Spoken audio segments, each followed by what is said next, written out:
ఈ వాక్య భాగాల్లో కొరింథీ రాసిన పత్రిక ఈ కొన్ని ఎన్నో వచనాలు ఎన్నోసార్లు నేను మాట్లాడి ఉండొచ్చు. ఇప్పుడు బైబిల్ గ్రంథం నేను ధ్యానించి ఎక్కడికి వెళ్ళి చెప్పేటప్పుడు ఏ వాక్యం మాట్లాడవలసిందని ప్రత్యేకంగా దేవుని సన్నిధిలో అది నేను తీసుకుని నేను మాట్లాడతాను. ఎందుకంటే చాలా వాక్య భాగాలు చెప్పినా సరే లోతైనటువంటి వేళల్లో ఆత్మ సంబంధమైన కలవరి రక్తధారల్లో ఆ వేళ్ళు రూట్స్ లో ఈ బైబిల్ గ్రంథం తెరవబడాలి.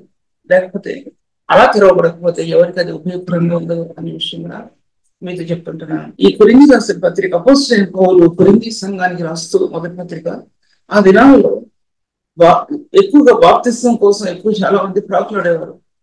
బాప్తిస్మం తీసుకున్నారండి, ఇప్పుడు కూడా అదే జరుగుతుంది చాలా వరకు. బాప్తిస్మం తీసుకున్నారా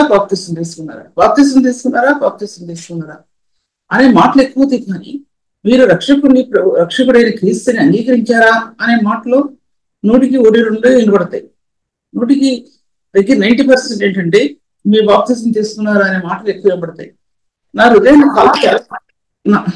హృదయాన్ని చాలా కలత చెందితే ఈ మాటలు ఏంటంటే ఎలా ప్రభావ వీళ్ళకి ఎలా చెప్పాలి. నా దగ్గరికి కొంతమంది పంపించినప్పుడు పిల్లల్ని పెద్దలను పంపించినప్పుడు నేను మాట్లాడేది ఏంటంటే ఎలా ప్రభువుని అంగీకరించారు రక్షకుని అనేది స్టార్టింగ్ పాయింట్. అది ఎందుకు కారణం ఏంటంటే రక్షణ అనేది ప్రకాశించే క్రీస్తు యేసు యొక్క దివ్య స్వరూపం, పరిశుద్ధాత్మలో దాచబడినటువంటి మహిమ యొక్క స్వరూపం. హెబ్రీ రాసిన పత్రికలో రాసిబడినటువంటి మహిమాపూర్ణుడైనటువంటి ప్రభు తర్వాత త్రియేక దేవుని యొక్క మహిమ యొక్క స్థానం అది కల్వరి శిలువలో దాచిపెట్టబడింది. అది రక్షణ కాంతిలో ఆత్మకి ఇయ్యబడిన సత్యం. అది కనుక ఆత్మలో కనుక లేకపోతే ఎంత వైపు చదివినా కుదరదు, ఎంత ప్రార్థన చేసినా కుదరదు. ప్రకాశించే ఆ మహిమ యొక్క స్వరూపం క్రీస్తు రక్తం వల్ల విమోచన ద్వారా ఆత్మకి అంతగా తెరవబడుతుంది అనే విషయాన్ని మీతో మాట్లాడుతున్నాను. అది హృదయంలో నూతనపరుస్తుంది, పాప క్షమాపణ లభిస్తుంది.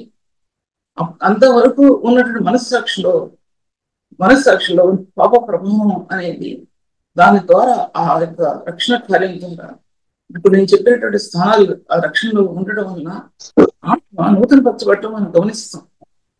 అది రక్షణ యొక్క రేఖలనేవి, ఈ మహిమ యొక్క రేఖలనేవి ఆత్మలో ప్రకాశించడం గమనిస్తారు.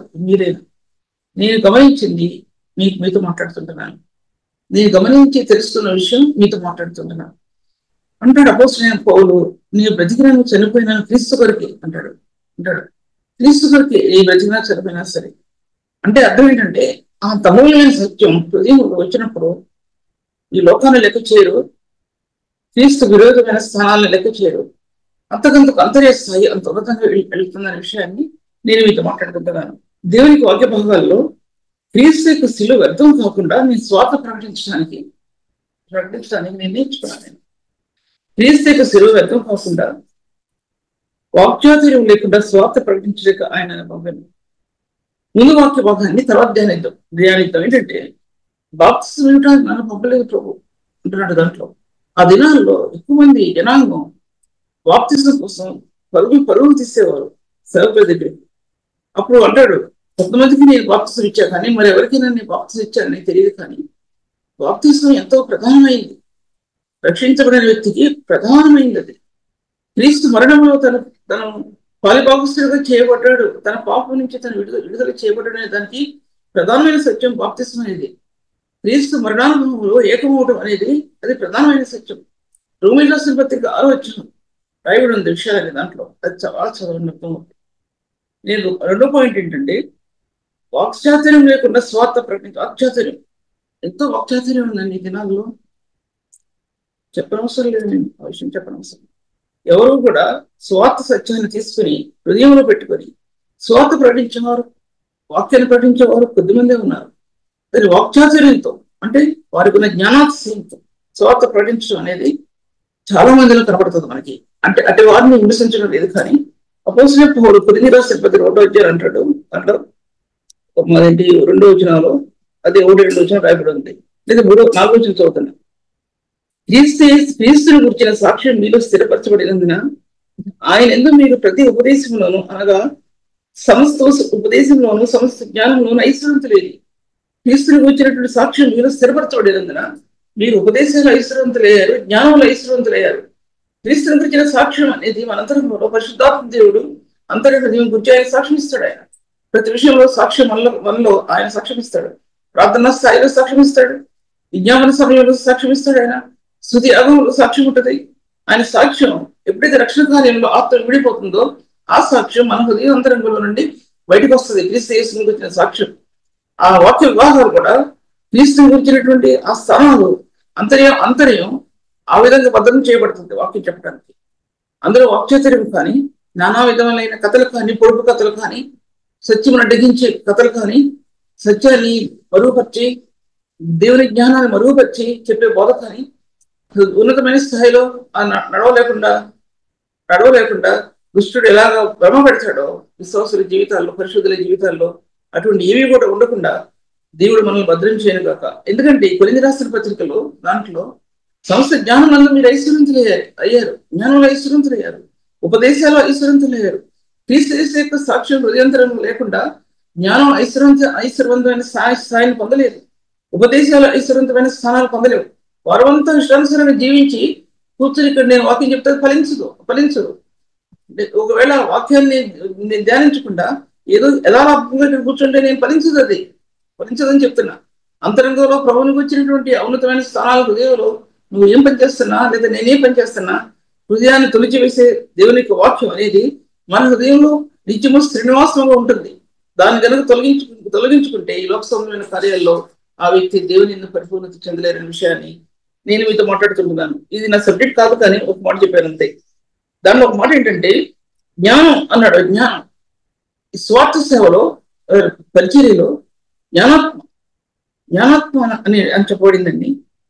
ఐశ్వర్యం లేరు, వాక్చాదరం లేకుండా స్వార్థ ప్రకటించడంలో ఈ జ్ఞానాత్మ హృదయంలో మిమ్మల్ని మీ జీవితాన్ని ఐశ్వర్యవంతంగా చేసింది. ఈ జ్ఞానం అభివృద్ధి జ్ఞానం ఎన్నో రకాల జ్ఞానాలు ఉన్నాయండి. అవన్నీ చెప్తే మీకు టైం ఉండదు కదా. ఒకే జ్ఞానం చెప్తున్నా, దేవుని గురించిన జ్ఞానం. 1 కొరింథీ రాసిన పత్రిక 1:30 ఆ విమోచన జ్ఞానం దాచిపెట్టబడింది. ఇక్కడ మనం ఎదుర్కొంటాను వాక్యం నోట్ చేసుకోండి. 1 కొరింథీ రాసిన పత్రిక 1:5 ఆఖరి వచనంలో ఆయన మనకి జ్ఞానం అన్నాడు, ఆయన మనకి నీతి అన్నాడు. నీతి జ్ఞానం అలాగా దేవుని యొక్క గుణగణాలు వివరించబడ్డాయి స్వార్థ సేవలు. దేవుని యొక్క మార్గాలు వివరించబడ్డాయి స్వార్థ సేవలు. ఆ గుణగణాలు వ్యక్తపరిచాయి స్వార్థ సేవలు. ఒక వ్యక్తి జీవితంలో ఇవి లేకుండా వ్యక్తపరచలేరండి. ఒక వ్యక్తి జీవితంలో కనీసం ప్రభుత్వ గుణగణాలు కొన్నైనా ఉండాలండి. కొన్నైనా ఉండాలంటే ఒకటి ఉంటే అన్నీ ఉంటాయి. ఆత్మఫలంలో ఒకటి ఉంటే అన్నీ ఉంటాయి. ఒక దేవుని గుణగణాల్లో ఒకటి ఉంటే అన్నీ ఉంటాయి. ఒక వ్యక్తి ఒకటి కోల్పోతే అన్ని కోల్పోతారు. ఒక స్థానం కోల్పోతే అన్ని స్థానాలు కోల్పోతారు. పరిశుద్ధత విషయంలో, నీతి విషయంలో మీరు అన్నిలే ఉండండి అన్నాడు. దాంట్లో ఒకవేళ దాంట్లో కోల్పోతే హృదయం మొత్తం అన్నింటిలో కోల్పోతుంది హృదయం. పరిశుద్ధ జీవితంలో ఆత్మ సాధన చేయకపోతే కనుక ప్రభు ఇచ్చినటువంటి ఆ ఉన్నతమైన స్థానం తలంపు నా హృదయంలో నా జీవితాన్ని మార్చేస్తుందండి. ప్రభువులు సాగీకులది పరిశుద్ధతలో ఆత్మలో ప్రభు ముఖం చూచేకులది. అనేక విషయాల్లో అంతరాత్మ క్రీస్తు యేసు యొక్క పరిశుద్ధతల నుంచి అతి పరిశుద్ధతలోనికి ఆత్మ సాగటానికి ప్రభు నాకు కృప చూపించాడని మీ మధ్య నిర్భయంగా చెప్తున్నాను. నేను ఆ విధంగా చెప్పలేకపోతే నా జీవితంలో ఏదైనా పతనం వస్తుంటే ఇటువంటి పరిశుద్ధమైన వాక్యం మీ మధ్యలో చెప్పడానికి నాకు అర్హత ఉండేది కాదు. అటువంటి ప్రభు ఆయన విషయాన్ని మీ మధ్యలో నేను మాట్లాడుకుంటున్నాను. అందుకోసం సమస్త జ్ఞానంలో మీరు ఐశ్వర్యవంతులైపోయారు. జ్ఞానం అటువంటి వ్యక్తి పరిశుద్ధత అందించిన పరిశుద్ధ ఫలంలో జ్ఞానం దాచిపెట్టబడి ఉంది. అంతర్యంలో పరిశుద్ధ స్థానంలో పరిశుద్ధాత్మ దేవుడు బయలుపరిచిన సత్యంలో అంతరాత్మ ఆత్మఫలం అందుకున్నప్పుడు అందులో ఆ జ్ఞానం దాచిపెట్టబడి ఉంది. రోమీయుల రాసిన పత్రిక 6వ భాగంలో దాచిపెట్టబడి ఉంది. నీతికి దాసులైనందున అని రాయబడిన దాంట్లో పరిశుద్ధ ఫలం ఆత్మకు అందించబడింది. సుమా ఆ నీతి హృదయంలో లేకపోతే క్రీస్తు యేసు నీతి హృదయంలో లేకపోతే ఆ పరిశుద్ధ స్థానాలు హృదయంలో లేకపోతే పరిశుద్ధత అనే ఫలం ఆత్మ ఫలించలేదు సరికదా. ఈ పరిశుద్ధ ఫలం క్రీస్తు యేసు యొక్క సముఖానికి నీ అంతరాత్మ ఆ సముఖంలోకి తీసుకువెళ్ళినప్పుడు, అంటే ఆయన ముఖ దర్శనానికి తీసుకువెళ్ళినప్పుడు నీ అంతరాత్మ పరిశుద్ధాత్మ దేవుడు నేను తీసుకుని వెళ్ళినప్పుడు ఆ ఫలం దేవుని సన్నిధిలో నిలబెడుతుందనే విషయం. దేవుని సన్నిధి నిలబడటం మాత్రమే కాక ఆ ఫలంలో నుంచి నీ ఆత్మకి క్రీస్తు యేసు యొక్క ముఖ దర్శనాన్ని ఆత్మకు అనుగ్రహిస్తాడనే విషయాన్ని నేను మీతో మాట్లాడుతుంటున్నాను. పరిశుద్ధత లేకుండా ఎవడు ప్రభుని చూడలేదు అని చెప్పడం జ్ఞాపకం చేస్తుంది. చాలా అవసరమైనటువంటి మాట ఇది. మానవ జీవితంలో మనం వెంటాడేటువంటి ఈ అపరిశుద్ధమైన స్థానాలు, అపరిశుద్ధమైన కార్యాలు దేవుని నీతిని నెరవేర్చలేకపోతుంది సరికదా. పరిశుద్ధ యొక్క స్థానాల్లో ఆత్మ ప్రకాశించట్లేదు అనే విషయాన్ని నేను మీ మధ్యలో మాట్లాడుతుంటున్నాను. నేను వాక్య పకాలు చూసినట్లయితే కనుక సిలువ అనేది ఏంటంటే సర్వస్వం సిలువలో దాచిపెట్టబడి ఉంది. వాక్చాతుర్యం లేకుండా స్వార్థ ప్రకటించాలి. స్వార్థ ప్రకటించేది దేవుని యొక్క సత్యాలు ప్రకటించడానికి సమయం సరిపోవటం లేదు. ఇంకా వాక్చాతుర్యాన్ని ప్రకటించడానికి కానీ, లేనిపోయి కళ్ళబల్లి మాటలు ప్రకటించడానికి కానీ, లేనిపోయి కథలు తీసుకొచ్చి చెప్పడానికి కానీ, ఇతరులను నవ్వించడానికి కానీ, ఈ పొడుపదలు చెప్పి ఇతరులను ఏదో యాక్టివేట్ చేయడం కానీ, అటువంటివి దేవుని నీతిని నియమాన్ని నెరవేర్చలేమని విషయం మీతో మాట్లాడుతుంటున్నాను. దేవుని వాక్య భాగాల్లో సిలువ అనేది సర్వస్వం అందరూ దాచిపెట్టుకోవడం ఆ విషయం జ్ఞాపకం చేసుకోండి. కొలస్సీ రాసిన పత్రిక 1:20 సర్వసంపూర్ణత అన్నట్టు. దాంట్లో సర్వసంపూర్ణత అంటే 19 సర్వసంపూర్ణత అంటే బైబిల్ గ్రంథంలో తండ్రి, కుమార, పరిశుద్ధాత్మ దేవుని యొక్క సర్వసంపూర్ణమైన స్థానం సిలువలో ఆ రక్తంలో దాచిపెట్టబడి, ఈ రక్షణలో ఈ రక్తంలో దాచిపెట్టబడినప్పుడు రక్షణ అనే ఆ యొక్క మార్గం, ఆ యొక్క మెరుపు తీగలాంటి, ఉరువులో వెలిచినటువంటి మెరుపు తీగలాంటి ఆ కాంతి, ఆ యొక్క స్పాట్స్ మీ హృదయంలో, నా హృదయంలో నిలబడినాయి. కాబట్టి నేను మీ దేవుని సన్నిధిలో చెప్తున్నానండి, ఆ కాంతి హృదయంలో ప్రకాశితం అవుతుంది. అప్పుడు అర్థమవుతుంది పరిశుద్ధమైన జీవితం ఏంటో, అపరిశుద్ధమైన జీవితం ఏంటో, నీతి ఏంటో, అవినీతి ఏంటో, దేవుని యొక్క స్థానం ఏంటో, అవినీతి స్థానం ఏంటో, దేవుని యొక్క సంఘం ఏంటో, అది అపవిత్రమైన విగ్రహాలతో స్థానాలు ఏంటో. అది 1 కొరింథీ రాసిన పత్రిక 2 కొరింథీ రాసిన పత్రిక 6వ అధ్యాయంలో రాయబడి ఉంది. ఏమి పొందిక అన్నట్టు, ఏమి పొందిక అప్పుడు అర్థమవుతుందండి. అప్పుడు వరకు అర్థమవుతుంది. పరిశుద్ధ జీవితంలో ఆత్మ క్రీస్తు యేసు కాంతి నీ హృదయంలో ప్రకాశిస్తున్నప్పుడు, సత్యమును బయలుపరిచేటువంటి ఆత్మ నీ హృదయంలో ప్రకాశిస్తున్నప్పుడు, జ్ఞానం వివేకంతో కూడినట్టు ఆత్మ, బుద్ధి జ్ఞానంలో కలిగిన ఆత్మ బైబిల్ గ్రంథం ఏ విధంగా రాయబడి 1 కొరింథీ రాసిన పత్రికలో 1 కొరింథీ రాసిన పత్రికలో 9 అధ్యాయం లేదా 10 అధ్యాయాలు చూసుకున్న దాంట్లో జ్ఞానానికి ఆధారమైనటువంటి ఆత్మ, యెషయా గ్రంథంలో రాయబడిన 11 అధ్యాయాలు జ్ఞాన వివేకములు కలిగిన ఆత్మ, సత్యమును బయలుపరిచే ఆత్మ నీ అంతర్యానికి ఇవ్వబడుతుందండి. అది కృపావరాల్లో ఒక కృపావరం మాత్రమే కాదు, ఒక పరిశుద్ధుల్లో ఇన్ని కృపావరాలు దాచిపెట్టబడి ఉన్నాయి. ఒక కృపావరం మాత్రమే కాదు, ఎన్ని కృపావరాలు ఉన్నాయి, అన్ని కృపావరాలు దాచిపెట్టబడి ఉన్నాయి ఒక పరిశుద్ధుల్లో. అంతేకాని ఒక స్త్రీ అని, పురుషుడని, లేక సహోదరి అని చెప్పడం లేదు. ఒక పరిశుద్ధమైన స్త్రీ జీవితంలో కూడా ఎన్నో సత్యాలు, వలయాలు. ఏ వలయాలంటే నీతిని గురించి, పరిశుద్ధతని గురించి, కృపను గురించి బోధించే వలయాలు, మార్గాలు, తన బిడ్డలకు బోధించే వలయాలు, కృపతో బోధించే మార్గాలు ఆ స్త్రీకి ఇవ్వటండి. పరిశుద్ధ స్త్రీకి ఎంత ఆలోచన, స్త్రీని అంత ఘనంగా ఎంచుకున్నాడు. నెనరు గల స్త్రీ గణపరచబడుతుంది. నెనరు గల స్త్రీ సామెత 37 అధ్యాయంలో కృపగల ఉపదేశం నామ బోధిస్తుంది. ఎంతో కృపగల ఉపదేశాలు తన కుటుంబానికి, తన భర్తకి, అన్నిడైన భర్త అనుకోండి, బోధిస్తుంది. ఏ విధంగా నీతిలో నడవాలో అనేది ఎన్నో ఉన్నాయి కదా. దాంట్లో ఒకటి మాట చెప్తున్నాను, కృపగల ఉపదేశాలు తన బిడ్డలు బోధిస్తుంది. ఘనంగా ఎంచబడుతున్న స్త్రీ దేవుని సన్నిధిలో. మనుషుల చేత ఘనంగా ఎంచబడకపోతుంది, కానీ దేవుని దృష్టిలో ఘనంగా ఎంచబడుతుంది. కనుక శిలువ అనేది ఏంటంటే దైవత్వం యొక్క సంపూర్ణత అని చెప్పబడింది. తర్వాత దైవత్వం యొక్క పరిపూర్ణత, దైవత్వం యొక్క సంపూర్ణత ఒకటి, దైవత్వం యొక్క మార్గాలు ఆ శిలువలో దాచిపెట్టబడింది. దైవత్వం యొక్క సంపూర్ణత, దైవత్వం యొక్క మార్గాలు, దైవత్వం యొక్క క్రీస్తు యేసు యొక్క రూపం అనేది 2 కొరింథీ రాసిన పత్రిక 3వ అధ్యాయంలో ఆ మార్గాలు ఆఖరి భాగంలో రాయబడి ఉన్నాయి. చదువుకోండి. కట్టగా ఉత్సాహాన్ని ఇప్పుడు నేను చెప్పడం కుదరదు. అంటే ప్రభువే ఆత్మ అని రాయబడి ఉంది. ఆయన మహిమలో నుంచి అధిక మహిమలోనికి మార్చబడే మార్గం ఆ శిలువలో దాచిపెట్టబడింది. మహిమ కలిగిన మార్గం, ఒక పరిశుద్ధుడు పాపైన మానవుడు పరిశుద్ధపరచబడిన స్థానం, మహిమ కలిగిన స్థానంలోంచి అతి ఉన్నతమైన మహిమ కలిగిన స్థానంలోనికి మార్చబడటానికి ఆ యొక్క పరిశుద్ధమైన తెర శిలువలో ఆయన శరీరం కట్టబడింది. ఆయన శరీరము శిలువలో కట్టబడిన శరీరాన్ని, పరిశుద్ధ మార్గాన్ని ఆయన శిలువ వేయబట్టు ద్వారా ఆ మార్గం తెరిచిపోవు. అంత మార్గాలు, అంత విలువైన సత్యాలు అప్పగించాడండి. విలువైన సత్యాలు అప్పగించాడు దేవుడు. చాలా విలువైన మార్గాలు అప్పగించాడు. మహిమ నుండి అధిక మహిమలోనికి నడిచే మార్గాలు, ప్రకాశించే మార్గాలు, క్రీస్తు యేసు యొక్క పరిశుద్ధమైన మహిమ స్థానాలు ఈ పరిశుద్ధ రక్తం ద్వారా, క్రీస్తు రక్తం ద్వారా ఆత్మకి ఇవ్వబడ్డాయి. ఇది రక్షణలో దాచిపెట్టబడింది. ఇప్పుడు బయలుపరచబడకపోవచ్చు మీకు. అంటే మీకంటే మీకనే నాకని కాదు అర్థం. ఒక వ్యక్తి సేవకుడు సేవా జీవితంలో ముందుకు వెళ్ళే కొలది బయలుపరచబడినప్పుడు నోరు మూతపడిపోతుంది.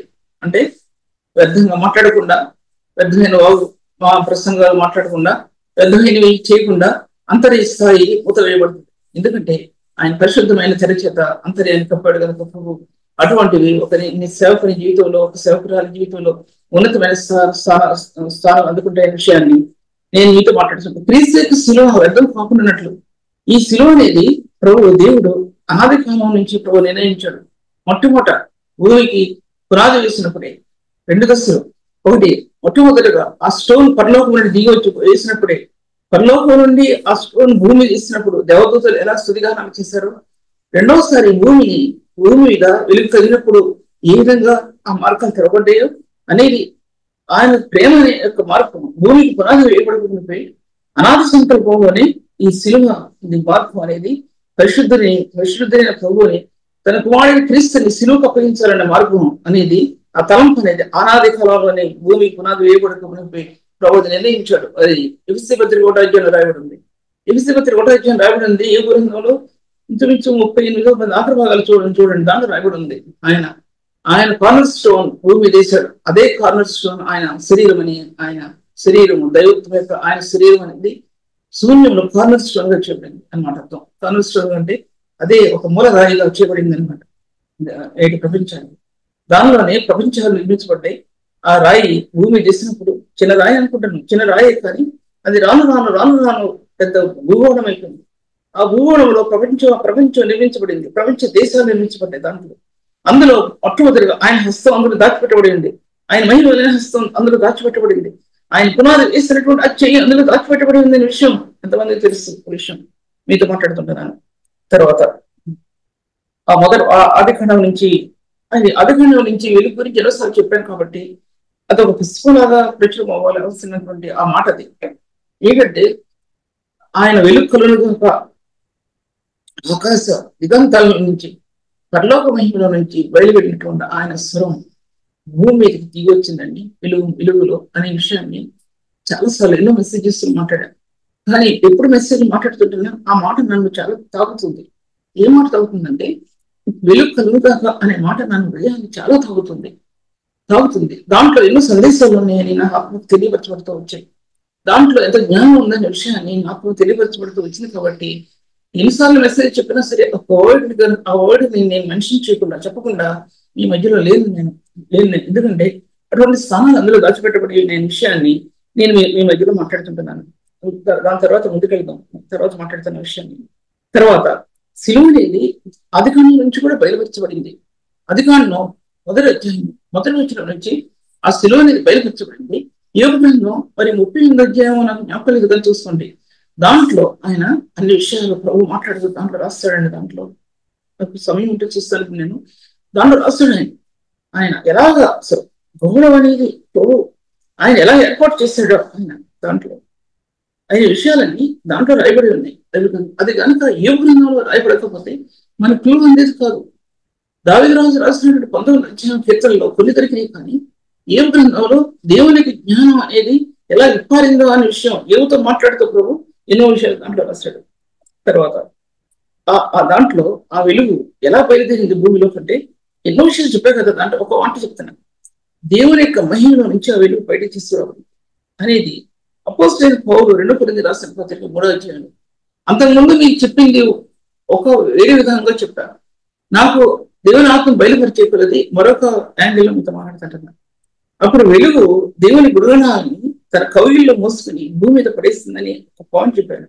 కానీ ఇంకో పాయింట్ చెప్తున్నాను మీకు ఏంటంటే, మహిమలో నుంచి ఆ వెలుగు కణాలు భూమి మీద దిగి వచ్చి మహిమలో నుంచి అది హెచ్కేలు రాసిన గ్రంథంలో ఆయన యొక్క వెలుగు నివాసాలు ఉన్నాయని రాసినట్టు యాకోబు పత్రికలో ఆయన జ్యోతిర్మయుడగు తండ్రి అని చెప్పబడిన రీతిగా తర్వాత ఏ గ్రంథంలో రాయబడినటువంటి ఆ వెలుగు నివాసాలు అందులో ఇలా బైబిల్ గ్రంథంలో 4-5 చోట్ల రాయబడింది. అందులో నుంచి ఆ వెలుగు కణం భూమి మీదకి వచ్చిందండి. ఒక పరిశుద్ధుడు క్రీస్తు యేసు యొక్క శిలువలో ఉంచబడినటువంటి వ్యక్తి క్రీస్తు యేసు రక్తంలో పరిపూర్ణుడైన వ్యక్తి ఎలా ముంచబడి నిలబడతాడో ఆ వ్యక్తిగత అర్థం అర్థం. ఒక వ్యక్తి క్రీస్తు యేసు యొక్క రక్తంలో పరిపూర్ణత అందుకున్న వ్యక్తి వ్యక్తి అది చూడగలగడానికి అతను ఎంత ఆ క్రీస్తు యేసు రక్తంలో పరిశుద్ధ స్థానాల్లో నిలబడతాడు. ఆ వ్యక్తి మహిమ కలిగిన స్థానాల్లో దాచబడిన వెలుగు భూమి మీదకి వచ్చినప్పుడు ఆ వెలుగు యొక్క ప్రభావం ఏంటో అర్థమవుతండి. మానవ నేత్రాలతో చూస్తే, మానవ హృదయాలతో చూస్తే ఏంటి చెప్తున్నారు మీరు అనుకుంటారు. కానీ అంతరి నేత్రాలతో మీరు చూస్తే, అంతరి హృదయంలో చూస్తే నీ హృదయం క్రీస్తు యేసునందు ఆ మహిమ యొక్క స్థానాలు భద్రపరచబడుతుందండి, భద్రం చేయబడుతుంది అనే విషయాన్ని మీతో మాట్లాడుతుంది. ఒక వ్యక్తి, ఒక విశ్వాసి దేవుని సేవలో పాల్గొవాలంటే, ఒక స్త్రీ పాల్గొవాలంటే ఎంత కష్టం అండి. బ్రదర్స్ సంగతి వదిలేయండి. ఒక స్త్రీ అంటే ఎన్ని బాధలు ఉంటాయి ఇంట్లో, ఎంత ప్రభావం ఉంటుంది ఇంట్లో. కుటుంబం యొక్క ప్రభావం, వారి యొక్క క్షేమం, వారి యొక్క అవసరతలో లేచిన కాడించి రాత్రి వరకు శ్రమ పడాలని, ఎంత శ్రమ పడాలి, ఎంతమంది పనివాళ్ళు ఉన్నా సరే ఎంత శ్రమ పడాలి శరీరం. అటువంటి దాంట్లో నుంచి వాక్యం బయటికి రావాలంటే నీ కన్నీళ్ళు ఎక్కడ ఉంటాయండి. నీ కన్నీళ్ళు ఎక్కడ ఉంటే ఏముండవు. వాక్యం నీ హృదయంలో ఉంటుంది, అదేం కాదు ఉంటుంది చదువుతావు. కానీ నీ కన్నీటి దారులు అంత దాచిపెట్టబడి ఉంటుంది. అది ఆ కన్నీటి దారుల నుంచి బయలువెళ్ళిన వాక్యం క్రీస్తు యేసు యొక్క కన్నీటి దారుల్లో అది తడుపడుతుందండి. అది తడపడితేనే సేవ పరిపక్వత చెందుతుంది. లేకపోతే సేవ పరిపక్వత చెందుతుంది. పరిశుద్ధనే కన్నీటి దారులు అటువంటివి. మానవ హృదయాల్లో ఉన్నటువంటి ప్రతి పతనాన్ని తీసివేయటం మాత్రమే కాదు, పరిశుద్ధుల యొక్క ఆ యొక్క మార్గాలు, ఆ యొక్క సేవా జీవితాన్ని తన కన్నీటితో ముద్రించిన ప్రభు రక్తదారుల్లో ఎంత వేదన పడ్డాడో ఒక పరిశుద్ధుడి జీవితంలో ప్రభు ఆ సేవని ముద్రించడానికి ఆయన ఎంతో వేదన పడుతున్నాడు. అందుకోసం మీరు స్వార్థ ప్రకటించినప్పుడు వాక్చాతుర్యంతో స్వార్థ ప్రకటించడానికి మీరు ముందుకెళ్ళదు అన్నాడు. దాంట్లో వాక్చాతుర్యం, ఎంతో వాక్చాతుర్యం ఉందని ఎంతోమంది చూశాను. దానికి ఎంతమంది ఆకర్షించబడతారంటే కోకొల జనాలు ఆకర్షించబడతారండి ఆ వాక్చాతుర్యానికి. అని అందులో ఒక కాల్సించి దేవుని యొక్క మెరుగు లాంటి తీగలు ఎక్కడో ఒకటో రెండు మెరుస్తుంది. మెరుగు లాంటి తీగలో కోకొలలుగా మెరిసే సేవా జీవితంలో ఆయనకి సింహాసనం అక్కడ నిలబడి ఉంటుందని కొంతమంది పరిశుద్ధులకే తెలుస్తుంది, ఎవరికి తెలియదు. కొంతమంది పరిశుద్ధులు వేళ్ల మీద లెక్క పెట్టవచ్చు, వాళ్ళకి ఎవరికి కూడా తెలియదు అనే విషయం మీద నేను మాట్లాడుతున్నాను. తర్వాత శిలువ అనేది అంటాడు దావీదు, అది శిలువ అనేది ఆ విలువ. కొరింథీ రాష్ట్రం మధ్య అపోస్తలుడు పౌలు అంటాడు, విలువైంది శిలువ, విలువైంది. మీరు ఎంత విలువ పెట్టి కొనబడ్డారు, ఎంత విలువ పెట్టి కొన్నాడంటే దేవుడు. నేను చెప్పే విలువ అనేది 2-3 లైన్స్ మీతో మాట్లాడుతున్నాను. అంత విలువ ప్రభు ఎంతో విలువ పెట్టి మనల్ని కొన్నాడండి. ఎందుకంటే తన సొత్తుగా, తన స్వకీయుగా, తన కుమారులుగా, తన కుమార్తెలుగా చూస్తున్నాడు. ఈ లోకంలో పరిశుద్ధుల యొక్క ప్రయాస ఏంటంటే ఈ జీవవాక్యాన్ని ప్రకటించాలని ప్రయాస, అంతే. ఎంతమంది ఇన్ని అంటారు, నన్ను కూడా అంటారు 3 మంది, ఎన్ని అంటారు. ఎందుకంటే ఏం పని అనే వాళ్ళు అన్నారు, ఇంట్లో కూర్చోగల ఏంటి ఏం పని అన్నటువంటి సేవకులు ఉన్నారు.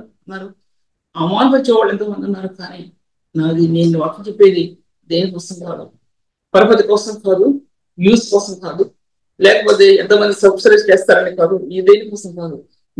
నాకు అనిపించింది ఈ యొక్క సెల్లో దాంట్లో ఎంతో మంది మాట్లాడుతున్నారు అని నేను మాట్లాడాలని కాదు, నేను మాట్లాడాలి అని అనే ఉద్దేశం కాదు. నేను మాట్లాడే ఎందుకంటే ప్రభు యొక్క ఆ స్థానాన్ని బయలుపరచాలని ఒత్తిడితో, ప్రభు యొక్క మార్గాలు బయలుపరచాలనే ఒత్తిడితో ఈ సేవా జీవితంలో నేను నిలబడి ఉన్నానంతే. గొప్పే కారణం మరొకటి, ఆయన ప్రేమకు దాసురాలై వెంబడించిన విధానం. 2, ఆయన ప్రేమకి దాసురాలని వెంబడించిన విధానం. ఆ ప్రేమని ప్రాణాన్ని కనుగొన్న హృదయం, ప్రేమ అనేటువంటి ఆ యొక్క గోడాన్ని కనుగొన్న హృదయం, ప్రేమ యొక్క మధురమైన స్థానాన్ని కనుగొన్నటువంటి హృదయం, పరిశుద్ధుల ప్రేమలో ఐక్యమవటానికి పదే ఆత్మ తొందరపడుతుంది. పరిశుద్ధుని హృదయంలో, పరిశుద్ధుని స్థానాల్లో ఒక ఆత్మ ఏకమవడం అనేది ఈ లోకం మర్చిపోద్ది, కుటుంబ పరిస్థితి మర్చిపోద్ది, ఎదురీతలు మర్చిపోద్ది, తను ఎవరైనా అన్నారు మర్చిపోద్ది. ఎన్ని మర్చిపోయి ప్రభువులు ఏకమవటానికి, అంటే ఆ ప్రేమలో ఏకమవటానికి ఏ హృదయం తత్తరపడుతుందో, ఏ హృదయం నిలబడుతుందో, ఈ లోక సంబంధమైన అనేక విషయాల నుంచి, బాధల నుంచి, దుఃఖం నుంచి విడుదల పొందటం సాధ్యపరచుకోవడం అనే విషయం మీతో మాట్లాడుకుంటున్నాను. దేవుని వాక్య భాగాల్లో చూసినట్టయితే, దేవుని వాక్య భాగాల్లో మెరుపు వంటి మార్గాలంటే దేవుడు ఆదికాలంలో ఆ మెరుపులు పుట్టించాడు, ఉరుములు పుట్టించాడు. శ్రీనాయకుడి మీద మీకు తెలుసు కదా. మొట్టమొదటి వర్షమే లేదు వరకు. తర్వాత భూగోళ పరిస్థితులన్నీ కూడా వేరు వేరు విధంగా మారిపోతూ వచ్చాయి. ఇవన్నీ ఆలోచించాను చాలా వరకు. ఎక్కడ నేను చదవలేదు, కానీ అంత జ్ఞానాన్ని నేను ఈ మధ్యలో చెప్పడం కూడా నాకు కుదరదు. నా ఆత్మ ఈ చెప్పడానికి నన్ను బలవంతం చేయడం లేదు. కానీ ఒకటి మాత్రం మీతో మాట్లాడుకుంటున్నాను. ఏంటంటే ఆ యొక్క మెరుపు కంటే కాంతివంతమైన తెలియవంతమైనటువంటి ఆయన వాక్యం ఈ యొక్క బైబిల్ గ్రంథంలో దాచిపెట్టబడింది. ఉరువు వంటి వాక్యం, రెండంతల కట్టు వంటి వాక్యం, అసలు వాక్యం గురించి చెప్పడానికి సాధ్యం అటువంటి వాక్యం ఈ బైబిల్ గ్రంథంలో దాచిపెట్టిపోయింది.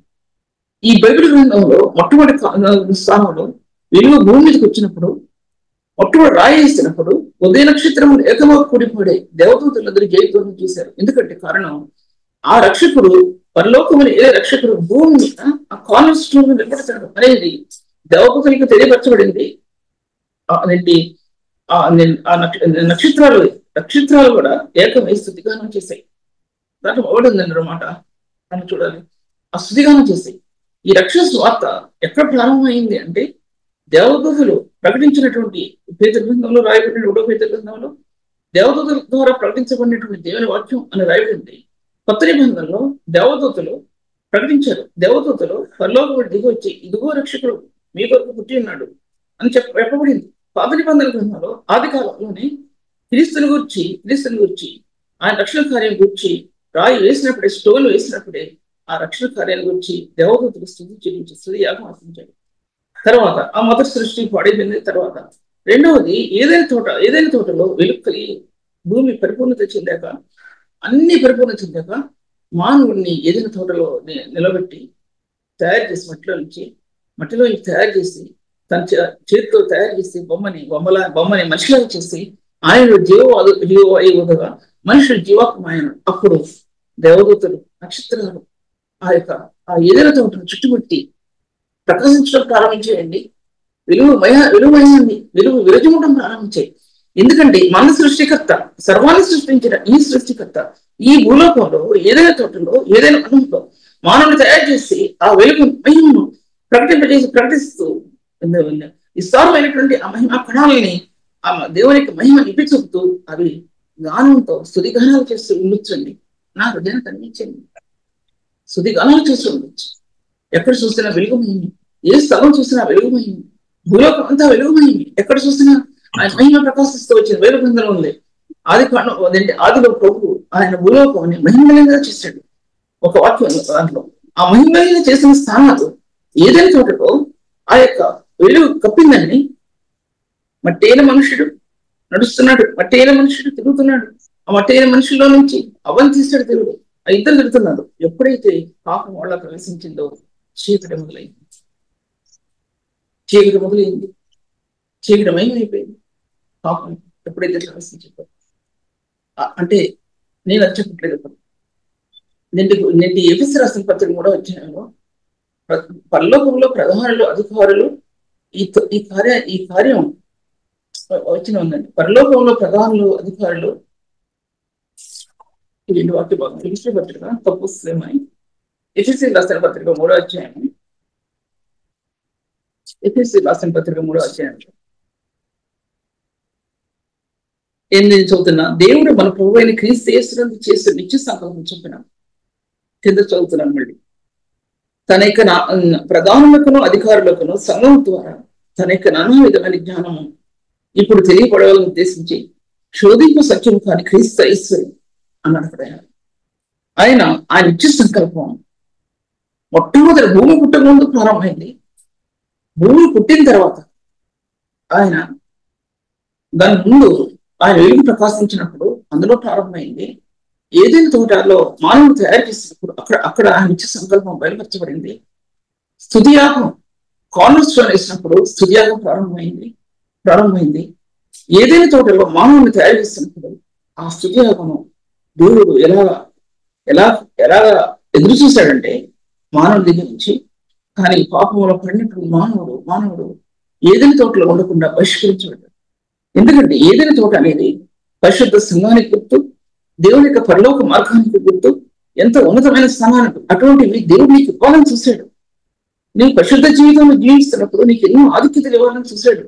ఎంతో ఐశ్వర్యాన్ని ఇవ్వాలని చూశాడు దేవుడు. నీకు జీవ గ్రంథంలో ఉన్న ఐశ్వర్యాన్ని నీ ఆత్మలో క్రీస్తు రక్తం ద్వారా ముద్రించాలని చూశాడు ఆయన. కానీ నువ్వు దాన్ని రిజెక్ట్ చేస్తావు, త్రోసించావు. నువ్వు దాన్ని ఆ పరిశుద్ధ స్థానాలను త్రోసించావు. నువ్వు సంపాదించుకోలేకపోయావు. దేవుని ఐశ్వర్యాన్ని సంపాదించుకోలేదు, శరీర సంబంధమైన ఐశ్వర్యాన్ని సంపాదించుకోలేదు. శరీర సంబంధమైన ఐశ్వర్యం సంపాదించుకోలేదు కాదు.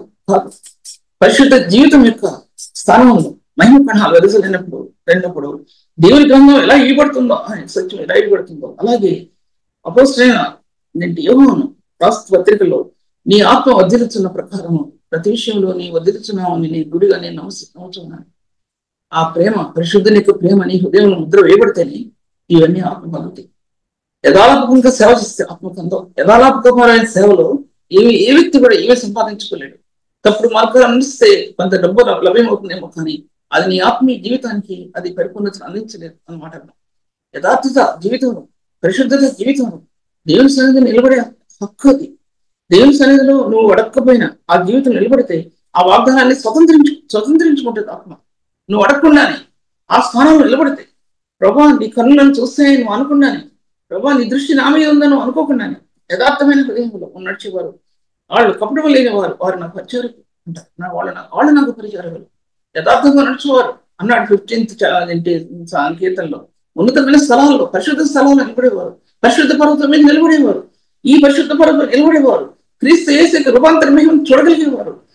ఈ యొక్క మార్గాలన్నీ కూడా రూపాంతర అనుభవంలో ఎన్ని రీతులకు కట్టబడినాయి అంటే అన్ని రీతులకు కట్టబడ్డాయి. మోషే, ఎలియా అంత మాత్రమే కాదు, కొత్త నిబంధనల యోహోను, పేతురు, యాకోబు మాత్రమే కాదు. అందులో ఆ రూపాంతర మహిమలో ఒక పరిశుద్ధుని యొక్క జీవితం యొక్క రహస్యం ఆ మహిమలో ప్రకాశిస్తుందని ఎంతమంది పరిశుద్ధులకు తెలుసండి? ఎంతమంది పరిశుద్ధులకు తెలుసు? ఉట్టి వాక్యం కాదు నేను మీతో చెప్పేది. పరిశుద్ధాత్మ దేవుడు స్పందించిన విషయాలు నేను మీతో మాట్లాడుతుంటున్నాను. పరిశుద్ధాత్మ కార్యాలు ఏ విధంగా ఉంటే విషయం మీతో మాట్లాడుతుంటున్నాను. ఆ రూపాంతర మహిమలో దీనమైన ఒక పరిశుద్ధ ముఖం ప్రభు చూడగలిగాడండి. దీనమైనటువంటి నీ కన్నీటి దారిలో ప్రభు చూడగలిగాడా ఆ పరిశుద్ధ పర్వతం మీద? యోహోను, ఎలియా కాదు, నూతన నిబంధనల భక్తులు కాదు, పరిశుద్ధ సంఘంలో ఉన్నటువంటి పరిశుద్ధులు ఏ ఒక్క జీవితమైన ఆ రూపాంతర మహిమలో ప్రభు ముఖాన్ని చూడగలిగారండి? మిమ్మల్ని అడిగే ప్రశ్న. లేకపోతే ఈ రహస్యాలు ఎలా బయలుపరచబడతాయి, ఈ రహస్యాలు ఎలా తెలియపరచబడతాయి అనే విషయం మీతో నేను మాట్లాడుతున్నాను. విషయం గురించి కూడా దీంట్లో ఎఫెసీ రాసిన పత్రిక 3వ అధ్యాయంలో ఆయన నిత్య సంకల్పంలో ఇవన్నీ దాచిపెట్టబడి ఉన్నాయి. నిత్య సంకల్పంలో ఇవన్నీ దాచిపెట్టబడి ఉన్నాయి. ఏదైనా తోటలో ఆ నిత్య సంకల్పం ప్రభు ఉద్దేశించిన వాడే ప్రభు అన్నాడు. కొన్ని రాసిన పత్రికలో ఆదామని మనుషుడు జీవించు ప్రాణి కాబట్టి ఆదాము జీవించు.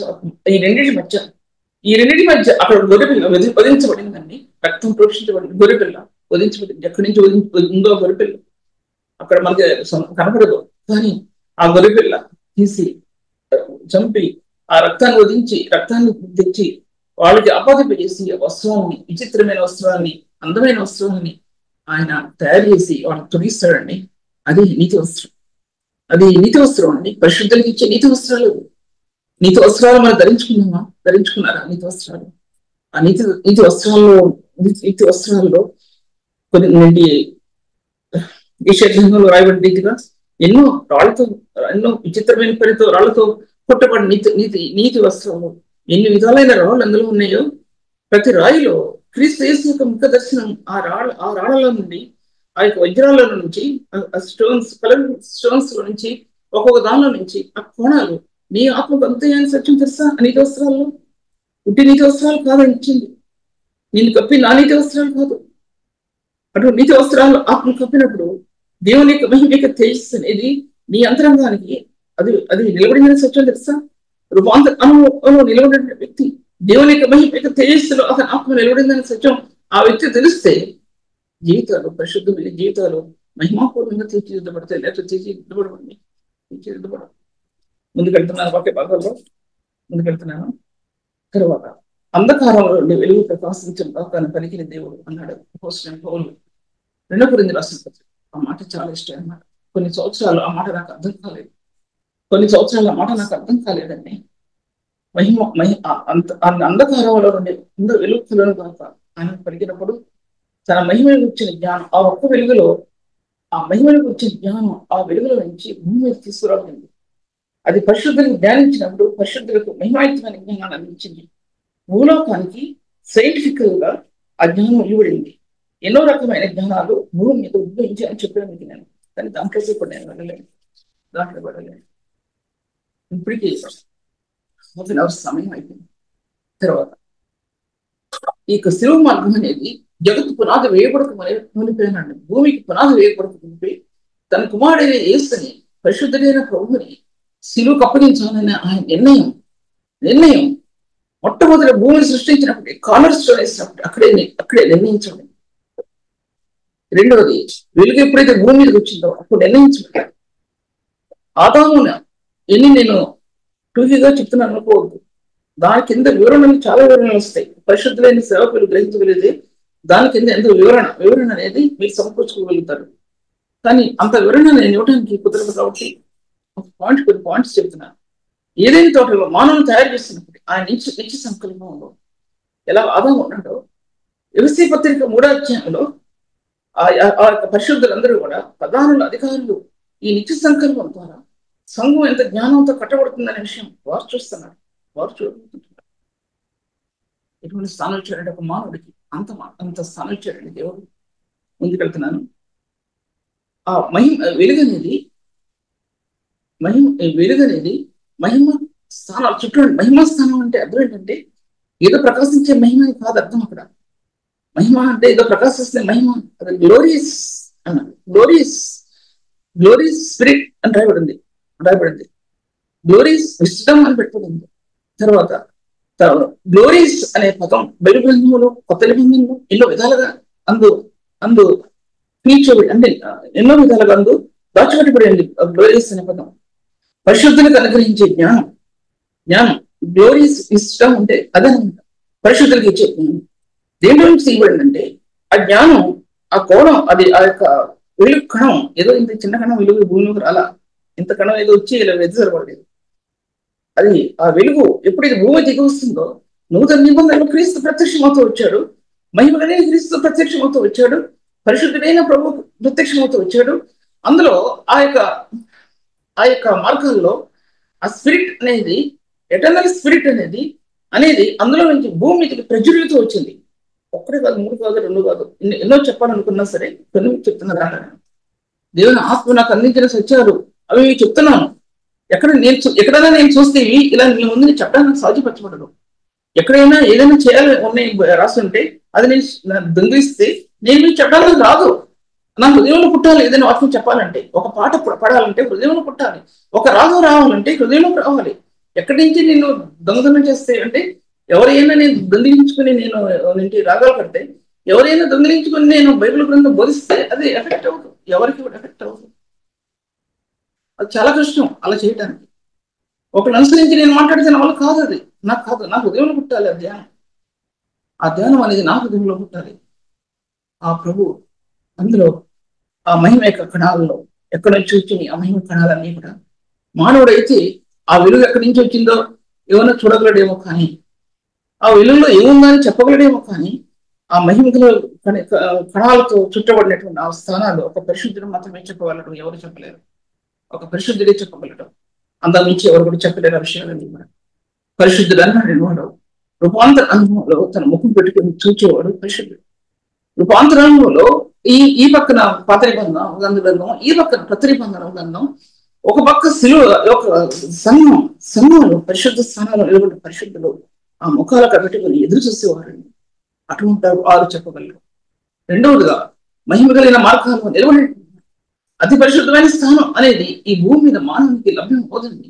ఎందుకు లభ్యం అవుతుందంటే ఏదో 1% దాన్ని కోల్పోతాడు. 1% ఎంత ముందుకైనా 1% కోల్పోవచ్చు, కానీ 99% అతను రాణించగలడు. 99% 1% కోల్పోతాడంటే ఏదో పాపం చేశాడని కాదు అర్థం. అక్కడ ఏదైనా రాంగ్ గా యోచించవచ్చు, ఏదైనా రాంగ్ గా తలంచవచ్చు, ఒకరిని రాంగ్ గా మాట్లాడవచ్చు, తన పరిశుద్ధం అక్కడ కూడా కోల్పోతాడు.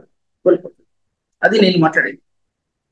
పరిశుద్ధులు పాపం చేశారంటే అది ఆవిషయం మాట్లాడతాను. కానీ పరిశుద్ధులు వారు పాపం చేయకపోయినా సరే ఆ పరిశుద్ధ స్థానాల కోసం అక్కడ కొట్టుకుంటారండి. ఆ పరిశుద్ధ స్థానాల కోసం కొట్టుకుని ఏడుస్తారు.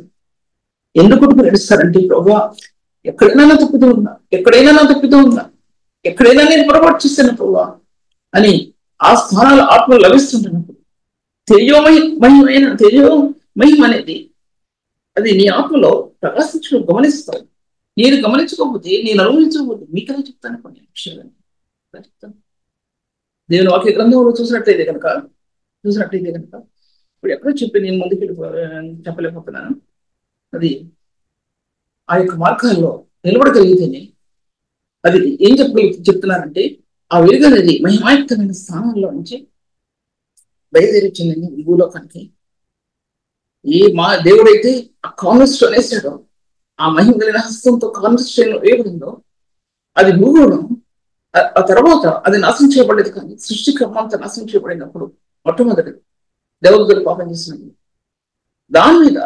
దాని మీద ఈ ఉదయకాల నక్షత్రాలు, తెలియ నక్షత్రాలు దేవదూతలందరూ స్తుతిగానం చేస్తున్నారు. ముందుకి భాగంలో చెప్పాను. అటువంటి మార్గాల్లో ఈ భూగోళంలో ఏదైనా చోట అంత ప్రకాశించినప్పుడు తర్వాత ఆ ఛాయని ఆ యొక్క తేజస్సుని కోల్పోయినప్పుడు ఆదాము అవ్వలు తోటలో నుంచి బయటకు వచ్చేసాడు. బయటికి సంజేశాడు దేవుడు. ఇది మీకు అర్హత లేదు అన్నాడు అనుకున్నాడు దేవుడు. దాంట్లో నివసించడానికి మీకు అర్హత లేదు. అందుకోసం నిత్య నిబంధన చేసినటువంటి రక్తం యొక్క ప్రోక్షణతో వారికి వస్త్రాలు కప్పబడ్డాయని అందువల్ల చెప్పాను మీకు. నేను తర్వాత వాక్య భాగంలో ముందుకెళ్తున్నాను. నేను ముందుకెళ్ళినా సరే ఒక పోగంట ఏమీ ఉంది నాకు. తర్వాత ఈ శూన్యమైన భూమి ఉంది. ఇప్పుడు మనం చూసే భూమి కాదు, వెలుగు లేదు, శూన్యం, చీకటమైంది. చీకటమైన భూమి, అంతరంగ జీవితం కూడా అంత చీకటమయం. ఒక మానవుడు దేవుడు తెలుసుకోకపోతే చీకటమయమైనటువంటి ఈ భూమిలో అంతరంగంలో ప్రభు యొక్క రక్షణ కాంతి ప్రకాశించడం అనేది అదే అండి రక్షణ. అంటే అది నీ కోసం ప్రాణం పెట్టిన ప్రభు యొక్క రక్తం నీ హృదయంలో నిలబడి ఉండడం అనేది ఆ రక్షణ గ్రహించుకున్నారా? బాప్తిసం ఇచ్చిన క్రీస్తు నన్ను పంపలేదు. అది అవుట్ సైడ్ వాష్. అది అవుట్ సైడ్ వాష్ అంటే అది తప్పంటల్లా. నేను ఒక వ్యక్తి రక్షణ కనుక గుర్తించుకోకపోతే మునగడమే, అంతే, దాంట్లో ఏమి లేదు అన్నమాట అర్థం. కానీ బాప్తిసం అనేది రక్షించబడిన వ్యక్తికి దేవుని నియమాన్ని అతను నియమంలోనికి తను వెళ్తున్నాడు. క్రీస్తు మరణంలోకి వెళ్తున్నాడు. ఆయన యొక్క ఉన్నతమైన స్థానంలోకి వెళ్తున్నాడు. నేను క్రీస్తు కూడా సిలువేయబడ్డాను, ఆ స్థానంలోకి వెళ్తున్నాడు అనుకున్నాడు. రోమిల 6 వచ్చాను. అటువంటి స్థానాలు ఎప్పుడు లభిస్తాయి అంటే తన రక్షకుడిగా ప్రభువుని అంగీకరించినప్పుడు లభిస్తాయండి. రక్షకుడిగా ప్రభువుని అంగీకరించకుండా ఎన్ని కుదరవు. ఓడికొక మాటలు కథలు ఎన్ని కుదరవు.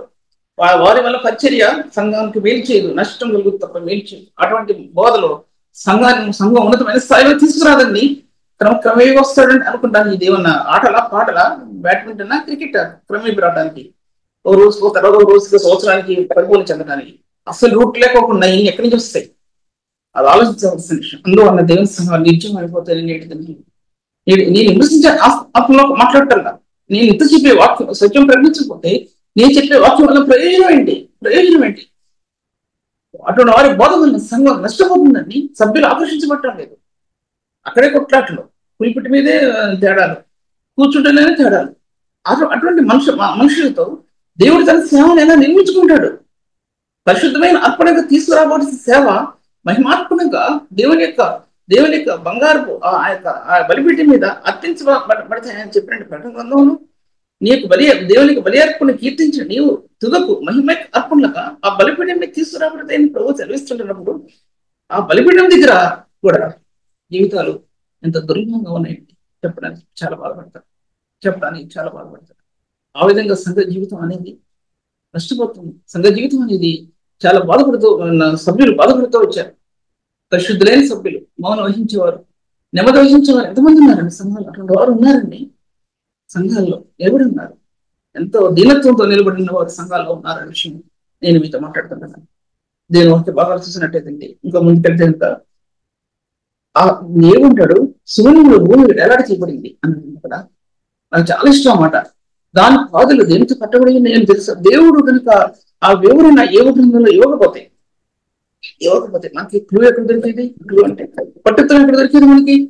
యోగ గ్రంథంలో ఆయన యొక్క హస్తం ఆయన కొలనులు భూమి పునాది వేసిన దగ్గర నుంచి ప్రపంచం నిర్మాణం దగ్గర నుంచి నక్షత్రాల యొక్క నిర్మాణం దగ్గర నుంచి అన్నింటిలో ఆయన కొలనులు, ఆయన హస్తం ఉందండి. అక్కడ భూమి క్రింది భాగాల్లో, భూమి పై భాగాల్లో, అంతరిక్షంలో, మహిమలో ఆయన హస్తం భూమి మీద ఆయన నిలబడి ఉంది ఆయన హస్తం. మనకు చూడలేని హస్తం, పరిశుద్ధులు చూడగలిగే హస్తం.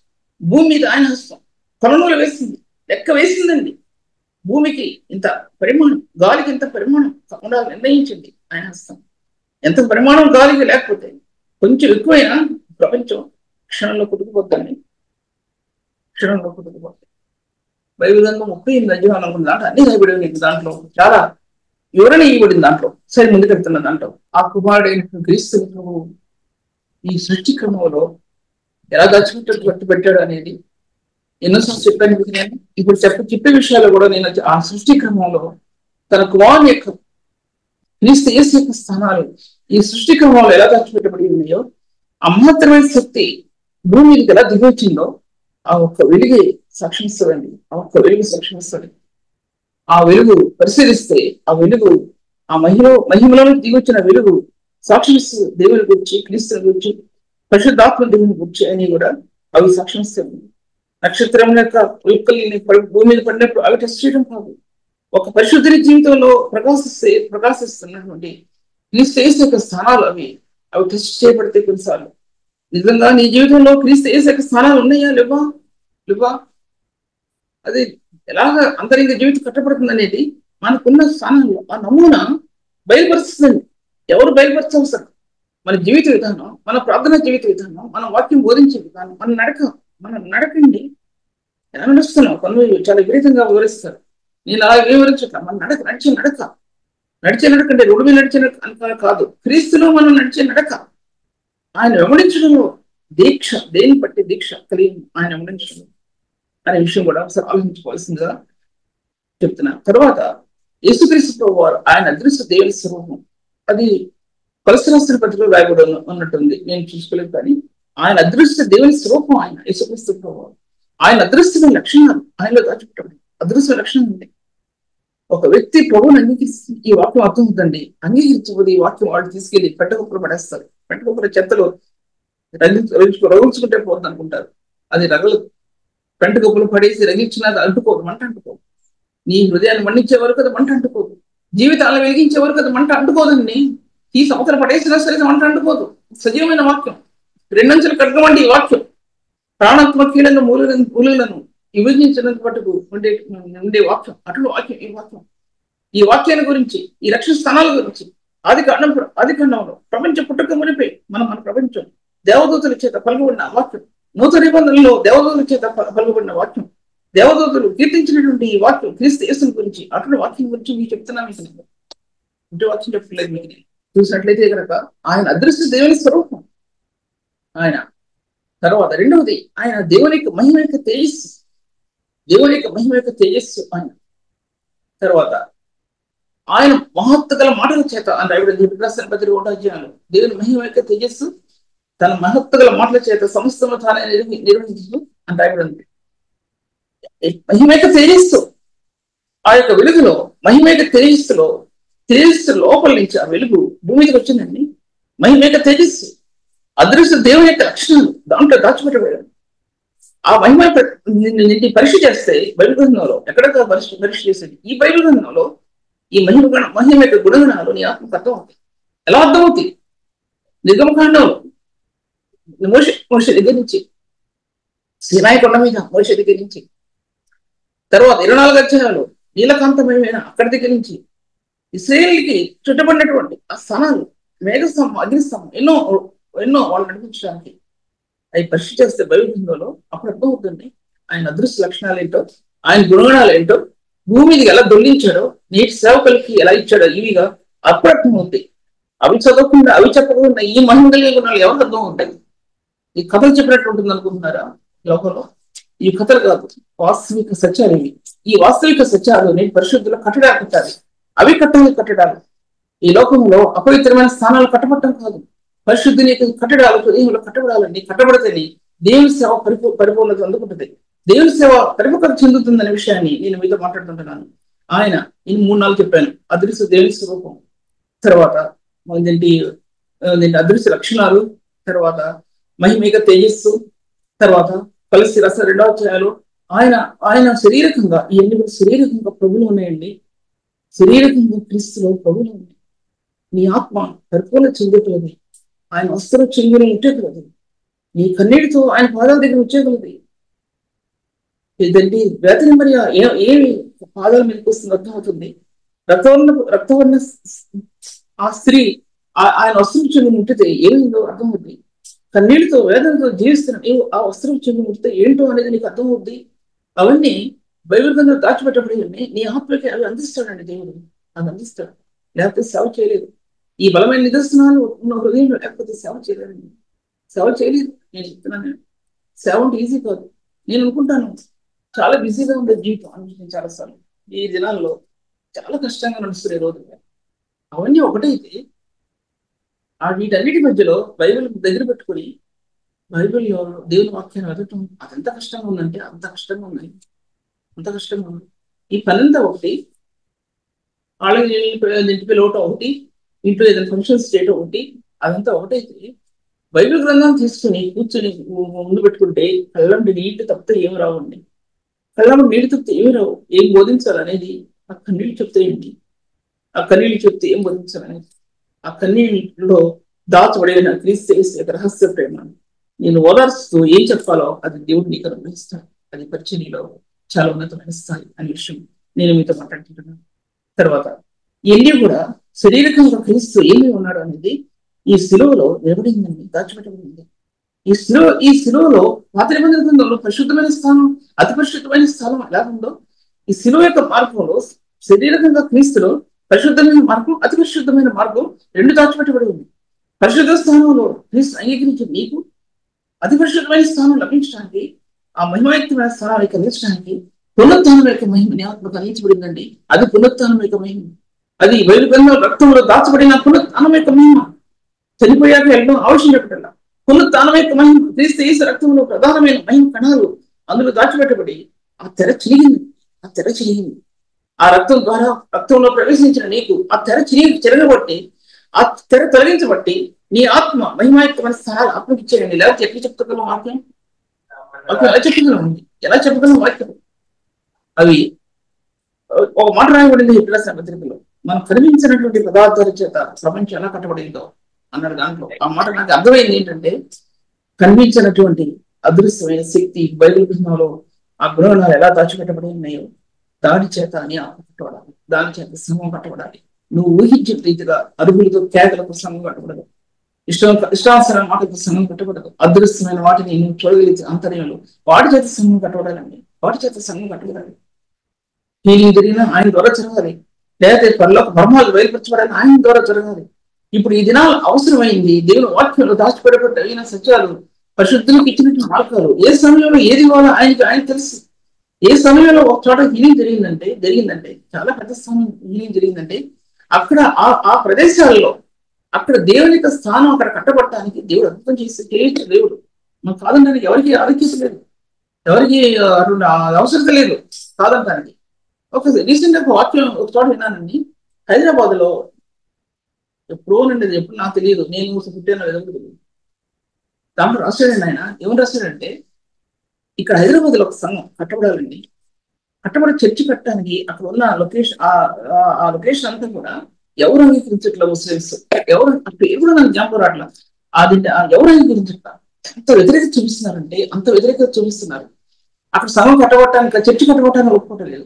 3 రోజులు ప్రార్థిస్తారన్నాడు. చేసిన తర్వాత దాంట్లో ఒక అతనికి పిల్లోడికి అనారోగ్యం వచ్చింది, చచ్చిపోయే పరిస్థితి వచ్చాయి. తీసుకొచ్చి వీళ్ళ ముందు పడేసారి, తీసుకొచ్చి నువ్వు సంఘం కడతా చర్చి కడతానంటున్నావు, ఈ ముందు ఈ స్వస్థవచ్చు అన్నాడు. ఈ బతికేట్ చేయమన్నాడు. ఏడ్చారండి ఈ సేవకులు. ఆ అబ్బాయి బతికాడు అబ్బాయి. బతికిన తర్వాత వాళ్ళందరూ అన్నారు, నువ్వు చర్చి కట్టుకో, ఇక్కడ నువ్వు చర్చి కట్టుకో, మేము సహకరిస్తా ఉన్నారండి. ఆ చర్చి కట్టినటువంటి చర్చి ఎన్నో ప్రపంచంలో ఎన్నో దేశాల్లో కూడా కట్టబడిందండి. కార్నర్ స్టోన్ అనమాట. ఆ కార్నర్ స్టోన్ కొన్ని చోట్ల అద్భుతాలు చేస్తాడండి.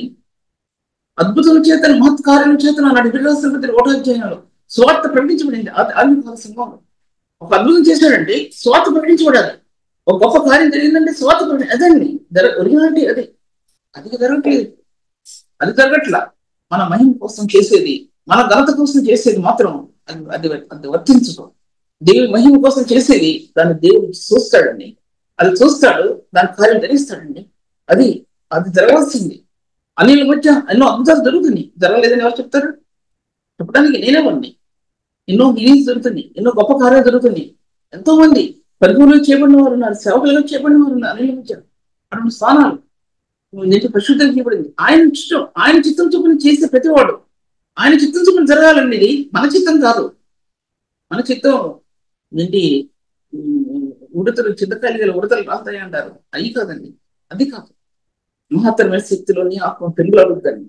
మహత్తరమైన శక్తిలోని ఆత్మ పెరుగులాడుద్ది. పరిశుద్ధుని యొక్క ఆ ప్రేమలోని ఆత్మ పెరుగులాడుద్ది.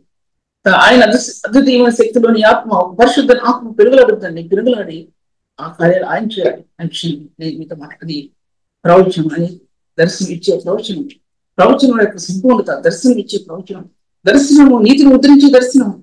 ఆ పాపాత్మంలో నీతిని ముద్రిస్తే పరిశుద్ధుల్లో నీతి ఉన్నతమైన నీతి నుండి అధికమైన నీతిలోనికి ముద్రించే ఆ దర్శనం అధికమైన నేటి పరిశుద్ధుల్లో మామూలు దర్శనాలు కాదు. ఈ ఉన్నతమైన దర్శనాలు పరిశుద్ధునికి నీతి నెరవేర్చే ఆయనకి దర్శనాలు మన జీవితంలో మా సేవకుల జీవితం ఉంటే సేవ కనపరచబడుతుందండి. ప్రభు ఈ వాక్యాన్ని దీవించినప్పుడు పరిశుద్ధాత్మ దేవుడు ప్రభావాన్ని పొందినప్పుడు తండ్రి నీ పొందినప్పుడు ఈ వాక్య భాగాలన్నిటి బట్టి నేను గమనిస్తున్నాను. ప్రభు ఎంతమంది వచ్చారో అని నేను చూడటం లేదు, ఎంతమంది వింటున్నారో అది నేను చూడటం లేదు. కానీ నీ వాక్యాన్ని ప్రకటిస్తున్నాను ప్రభా. అది గాలిలో ఉంటది ప్రభా. ఎక్కడ ఉన్నా సరే, గాలిలో ఉన్నా సరే, ఇది ప్రభు ఎవరు వినకపోయినా సరే ఇది పరిశుద్ధమైన వాక్యం తండ్రి. ఇది పరిశుద్ధమైన వాక్యం గాలిలో ఏ విధంగా స్వార్థం ప్రకటించాయో అలాగే ఈ భూ ప్రపంచంలోని బలమైన స్వార్థ దాచిపెట్టబడుతుంది ప్రభావ. యుగాల్లో దాచిపెట్టబడుతుంది ప్రభావ. యుగాల్లో ఎలా వాక్యం దాచిపెట్టబడిందో స్వార్థ కూడా దాచిపెట్టబడింది ప్రభావ. అలాగా వారి జీవితాల్లో, ఒక్కొక్కరి జీవితంలో, నా జీవితాల్లో మీ కార్యాన్ని సంపూర్తిగా నడిపించమని స్తుతించి వేడుకుంటున్నాను తండ్రి.